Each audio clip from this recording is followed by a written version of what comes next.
Assalamualaikum warahmatullahi wabarakatuh. Pada kesempatan kali ini di mata kuliah Pemahaman Peserta Didik dan Pembelajarannya, kami akan membahas mengenai pengajaran yang responsif kultur. Kami dari kelompok 4 yang beranggotakan 6 anggota kelompok.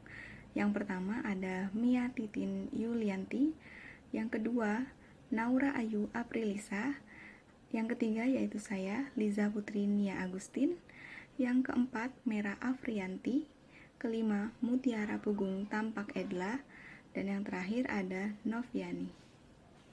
Saya Naura Ayu Aprilisa akan memaparkan slide ini. Pada slide ini akan membahas apa itu culturally responsive teaching. Kita semua telah mengetahui bahwa Indonesia merupakan negara yang kaya akan budaya. Dalam ranah pendidikan di Indonesia, peserta didik tentunya memiliki latar belakang budaya yang beragam. Oleh karena itu, sudah semestinya pendidikan di Indonesia ini dapat merangkul seluruh keragaman budaya tersebut. Dengan cara apa? Dengan cara memberikan hak yang sama dalam pendidikan tanpa membeda-bedakan latar belakang budaya. Jadi dapat kita artikan bahwa apa itu culturally responsive teaching atau yang disingkat CRT. CRT merupakan suatu metode pembelajaran yang berfokus pada adanya persamaan hak setiap peserta didik untuk mendapatkan pengajaran tanpa membedakan latar belakang budaya mereka. Dalam dunia pendidikan, pembelajaran tanggap budaya adalah model pendidikan teoritis yang tidak hanya bertujuan meningkatkan prestasi peserta didik, tetapi juga membantu peserta didik untuk menerima dan memperkokoh identitas budayanya. Selanjutnya, saya Mutiara Punggung Tampakirla akan menjelaskan mengenai preposisi pendidikan tanggap budaya. Seperti yang telah dipaparkan sebelumnya, pendidikan tanggap budaya adalah model pendidikan teoritis yang tidak hanya bertujuan meningkatkan prestasi peserta didik, tetapi juga membantu siswa menerima dan memperkokoh identitas budayanya. Menurut Letson Billing pada tahun 1995, terdapat 3 preposisi pendidikan tanggap budaya, yaitu yang pertama, peserta didik mencapai kesuksesan akademis, yang kedua, peserta didik mampu mengembangkan dan memiliki kompetensi budaya atau cultural competence, dan yang ketiga atau yang terakhir, peserta didik membangun kesadaran kritis atau critical consciousness sehingga mereka dapat berpartisipasi dalam merombak tatanan sosial yang tidak adil. Prinsip aplikasi pendidikan tanggap budaya. Menurut Ger dan kawan-kawan 2019, setidaknya terdapat 5 panduan atau prinsip aplikasi pendidikan tangkapan budaya, yaitu 1. Pentingnya budaya. Budaya adalah totalitas dari pengetahuan, gagasan, keyakinan, nilai-nilai, norma, perilaku, dan benda-benda material yang diperoleh dan dimiliki oleh suatu kelompok sosial. Ini mencakup aspek materi dan inmateri serta interaksi antar individu, kelompok, dan lingkungan fisik. Kemudian yang kedua, pengetahuan terbentuk sebagai bagian dari konstruksi sosial, yaitu budaya berperan penting di dalam membentuk pola pikir dan moralitas individu serta menjaga keharmonisan dalam masyarakat. Kemudian yang ketiga, inklusivitas budaya, yaitu budaya adalah sistem nilai-nilai, norma-norma, dan tata tertib yang diterima dan dipelihara oleh suatu kelompok masyarakat. Yang keempat adalah prestasi akademik tidak terbatas pada dimensi intelektual ansich. Budaya mempengaruhi cara orang berpikir, berperilaku, berhubungan satu sama lain. Ini juga menunjukkan bahwa prestasi akademik tidak hanya terbatas pada dimensi intelektual, tetapi juga dipengaruhi oleh nilai norma dan perilaku yang dianut dalam budaya. Yang kelima adalah keseimbangan dan keterpaduan antar kesatuan dan keberagaman. Budaya mencakup praktik-praktik sosial, simbol-simbol, dan nilai-nilai yang mempengaruhi cara orang berpikir, berperilaku, dan berhubungan satu sama lain. Ini menunjukkan pentingnya menciptakan keseimbangan dan keterpaduan antara kesatuan dan keberagaman dalam budaya untuk membentuk identitas individu dan kelompok serta memediasi hubungan sosial. Assalamualaikum warahmatullahi wabarakatuh. Saya Noviani. Pada kesempatan ini saya akan memaparkan sedikit mengenai karakteristik guru tanggap budaya.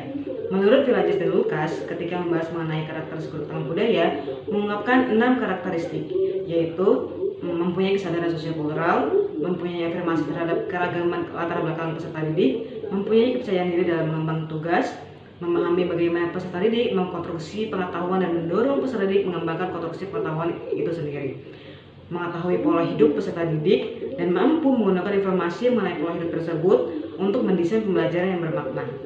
Dengan demikian, karakteristik guru tanggap budaya tidak hanya bertujuan membekali guru untuk menyadari, menghormati, dan mengakui kenyataan bahwa terdapat keragaman budaya atau nilai yang berbeda yang terdapat pada peserta didik yang berasal dari latar belakang suku, agama, bahasa, etnis yang berbeda-beda. Tetapi lebih dari itu, mempunyai pengetahuan yang lebih mendalam mengenai sisi-sisi khusus atau keunikan dari budaya peserta didik dan menggunakannya sebagai titik berangkat dalam merencanakan dan melaksanakan pembelajaran yang dekat dengan si peserta didik dan sesuai dengan karakteristik peserta didik tersebut.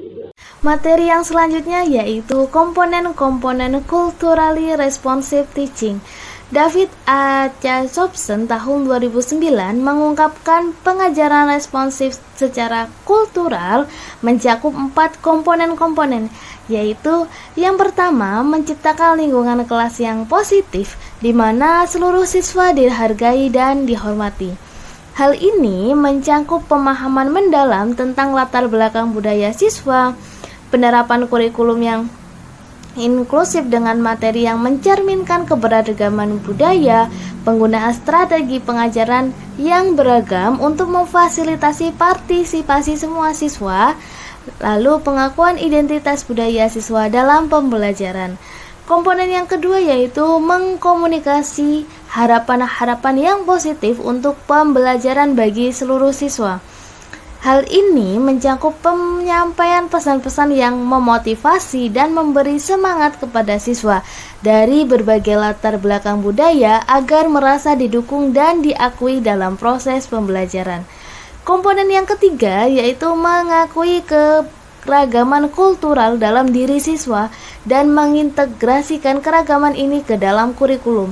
Nah, salah satu komponen penting dari pengajaran yang responsif terhadap budaya adalah pengakuan dan pengintegrasian keragaman kultural siswa ke dalam kurikulum. Ini melibatkan pemahaman mendalam tentang latar belakang budaya siswa seperti nilai-nilai, tradisi, budaya, dan pengalaman hidup mereka. Guru perlu memastikan bahwa kurikulum mencakup materi yang mencerminkan keberagaman budaya siswa, termasuk contoh-contoh studi kasus dan bahan-bahan pembelajaran yang relevan dengan berbagai budaya.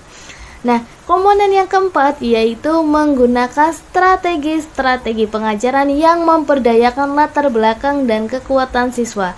Salah satu komponen utama dalam pengajaran yang responsif terhadap budaya adalah penggunaan strategi pengajaran yang memperdayakan latar belakang dan kekuatan siswa. Hal ini melibatkan pengakuan dan pemanfaatan keberagaman latar belakang, pengalaman, dan kekuatan siswa dalam proses pembelajaran. Guru perlu menciptakan pengalaman pembelajaran yang memungkinkan siswa untuk membawa pengetahuan dan keterampilan yang mereka miliki dari budaya mereka ke dalam kelas.